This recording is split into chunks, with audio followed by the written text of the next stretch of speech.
Ayan guys, meron nang napisa na sisiw dyan. Na itlog, napisa may sisiw na. Yung mga ibang itlog dyan na natira, kukunin ko, ilalagay ko sa incubator. Kasi yan, pag bumaba na yung nanay niyan, iwan na yung mga itlog.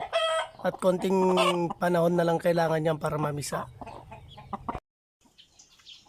Ayan guys, meron tayo dito, isang baki na kapipisa lang. Wala na yung inahin at saka yung mga anak niya, naibaba na. Meron pang 4 na itlog, di natin alam kung pwede pa yan mapisa. So kukunin ko ito, dadagdag ko dun sa ilalagay natin. Pagsama-samahin ko yung mga itlog na naiwan ng inahin para papisahin dun sa improvised incubator natin. Ito guys yung improvised incubator na gagamitin natin dito sa itlog para mapisa.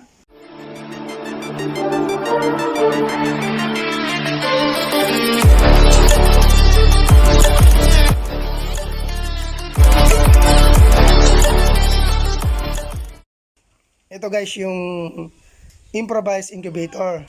Styrobox po to. Ito, styrobox. Tapos, ito yung temperature. Nakita yung temperature controller. Ito. Meron siyang wire na papunta sa loob. Nandito yung magnet niya. Ito yung magnet niya. Para mapakita doon sa labas kung ilan yung temperature sa loob. Meron po siyang bulb. 100 watts. 100 watts yan yung bulb. Tapos may wire siya. Yan, papunta sa direct current. Ito, yung wire, may plug. Tapos may switch siya dito. Yan, ito yung plug. Yung plug, may switch siya dito. Dito sa kabilang side guys ng styrobox, improvised incubator natin, meron siyang butas. Ito, nandito.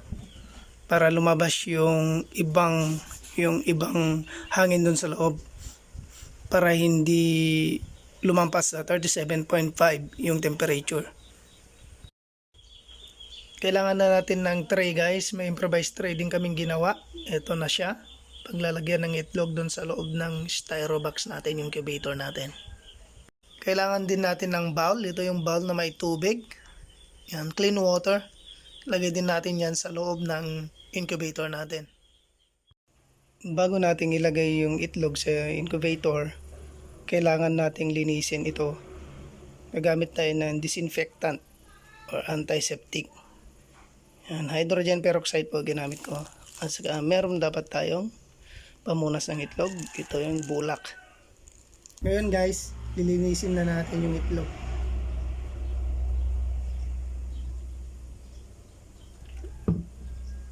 Pag hawak ng itlog, dapat yung pointed niya nasa baba. Hindi dapat pabaliktad, dapat yung pointed niya sa baba. So linisin natin.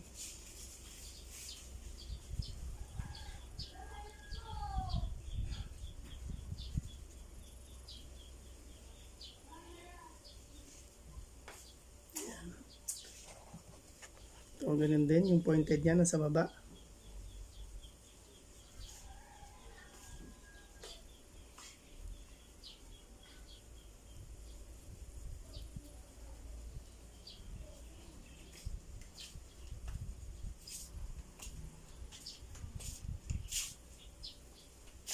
Yan, ganun lang pong gawin.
37.3, iilaw na naman yan. Simple mo na eh. Oh. Yan. Oh, iilaw na naman. Pag 37.5, 37.4, 37.5, letik. Wala naman ilaw.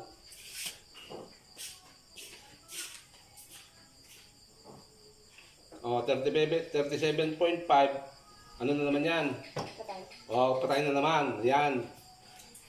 Pag bumaba hanggang 37.3, iilaw na naman yan. Kasi itaas na naman yung init.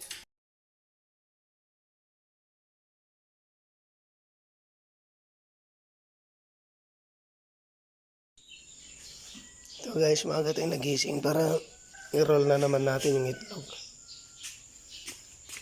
Yan, buksan natin.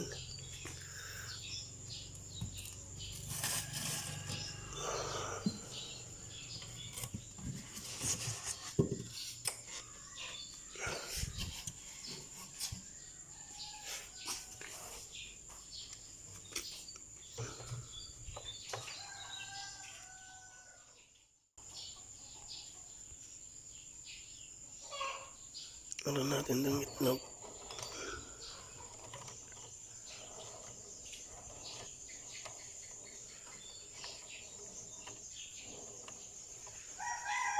Kailangan natin galaw-galawin para lahat ng side niya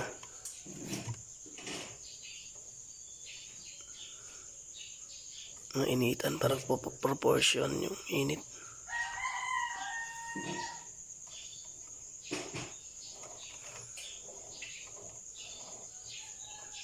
Yan. Tapos lagay natin itong magnet dun sa gitna. Tapos takpan ulit natin.